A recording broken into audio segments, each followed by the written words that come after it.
The ancient Indian epics, like the Ramayana and Mahabharata, are so vast that they are considered smritis, meaning composed by seers or sages. But who were these seers? Who compiled these ancient texts? And how did these texts survive for thousands of years? In today's episode, we will meet a legendary compiler of the Vedas and the Mahabharata, the great Ved Vyas. There are many stories about his birth, but let's look at the most popular one. According to this story, Vyasa was not born but compiled from the four Vedas, so he was called Ved Vyas, meaning the divider of the Vedas. As the story goes, all the four Vedas were in one book in the beginning. It was huge, and no one could remember what was in each Veda. It is said that he dictated the entire Mahabharata to his disciples, but he wrote down some parts himself. This is why the Mahabharata has 18 separate sections. Some parts were dictated, some written,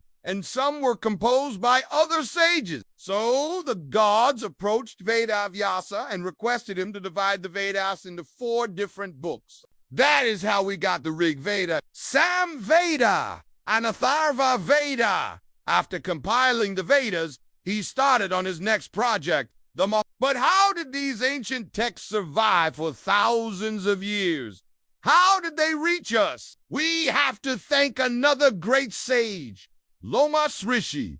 Their words may be ancient, but their message is timeless. We don't know for sure, but what we do know is that without these sages, we would not have had the Mahabharata or the Vedas. And that is why they are called the Rishis, the seers, the divine seers of ancient India. They teach us about life, duty, dharma, and most importantly, how to live a good life. When the Pandavas were in their final battle with the Kauravas, it was predicted that all of them would die. So the Pandavas asked Loma to preserve the teachings of the Mahabharata. He accepted this task, and after the battle, he memorized the entire Mahabharata. Then he went from place to place, sharing the stories of the Mahabharata with everyone. That is how the Mahabharata reached us. So when we read the Mahabharata or the Vedas, we are actually listening to the words of these ancient sages. But who was Ved Vyasa? Was he really a divine sage? Or was he a title given to a group of sages? If you want to know more about the ancient Indian epics like the Ramayana and Mahabharata, stay tuned for more updates.